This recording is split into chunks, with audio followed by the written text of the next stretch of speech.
Ano po yung ano ninyo po dito sa ride-hailing app na Move It? Bakit nyo po gustong gawan po ng kasi 'di ba baka masampalan sila ng suspension ng LTFRB dahil sobra-sobra yata yung kanilang mga riders 14,662. Ang parang pinayagan lang sila ay 6,000. So ano po ang ng Digital Pinoy? Ano pong stand po nyo dito? Well, actually today po magkakaroon po tayo ng press briefing po tungkol dyan, no?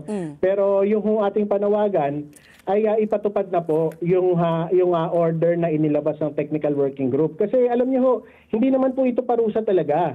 Ito po ay isang corrective measure para ho itama kung ano ho yung dapat na sinusunod ng kumpanya.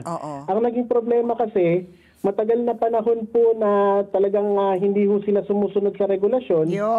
Lumobo na ho yung bilang ng mga rider na ino-onboard nila. At actually, habang nag-uusap po tayo ngayon, tuloy-tuloy po yung onboarding kahit may lumabas po na desisyon. Ibig sabihin, kahit po alam na nila na sila ay lumagpas sa alokasyon na nila, tuloy-tuloy pa rin ho silang nagpapapasok, pinapalaki pa po nila yung problema lalo. No? So, very blatant na po yung hindi pagsunod sa regulasyon at ang kasunod ho nito, kasi lagi pag hindi sumusunod sa regulasyon, nagkakaroon ho ng overboarding. Ang problema dyan, napakaraming motorsiklo, ang daming nai-involve sa aksidente, marami ho sa kanila na-involve sa aksidente at meron pa hong mga namatay. So, dapat ho i-address na ho ng pamahalaan ito kasi ang bawat araw ho na pinalilipas nila na hindi ho ipinapatupad yung order, ay nangangahulugan ho ng mas marami pang mabibiktimang mga rider. Nakakala nila ay mayroon silang oportunidad na makikita pero ma-offboard din sila eventually.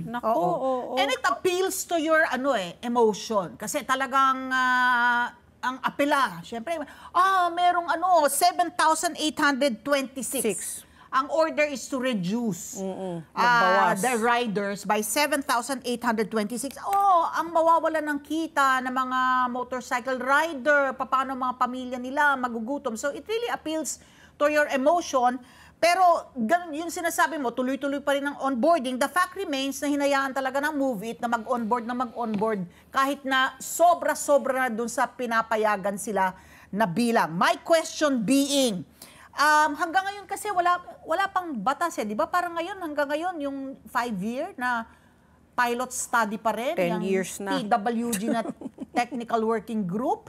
Hinihintay pa rin natin with finality kung ano yung pinal na bersyon ng batas, hindi ba, Ronald? Yes po. Actually po, nakapasa po sa Kongreso yun hong motorcycle for hire bill.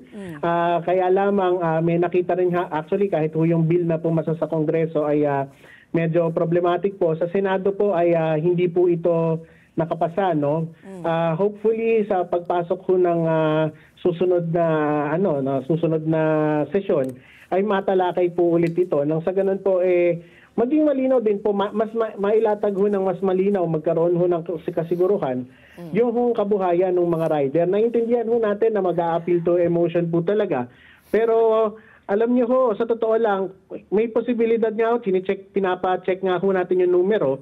Kasi ho, alam niyo, ginawa ho ng Move It yung isang pinagbabawal ho ng TWG, yun ho multi-homing.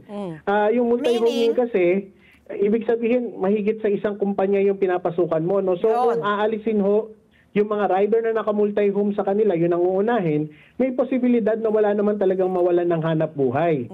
Pero nevertheless, syempre, ang panawagan din ho natin sa ating pamahalaan, dapat meron ho tayong plano doon ho sa kung ilan man ho yung totoong mawawalan ng hanap buhay, ay meron hong mapansalo yung gobyerno. At the same time, yung kumpanya, yung Move It, dapat meron din silang ibigay na danyos dun sa mga rider. Kasi yung mga rider, in good faith naman po silang nag-apply. Hindi naman ho nila alam kung lagpas na sa alokasyon. Hindi naman nila alam na sobra-sobra na yung mga riders Let's get together. Sunnet 25. Sunnet 25.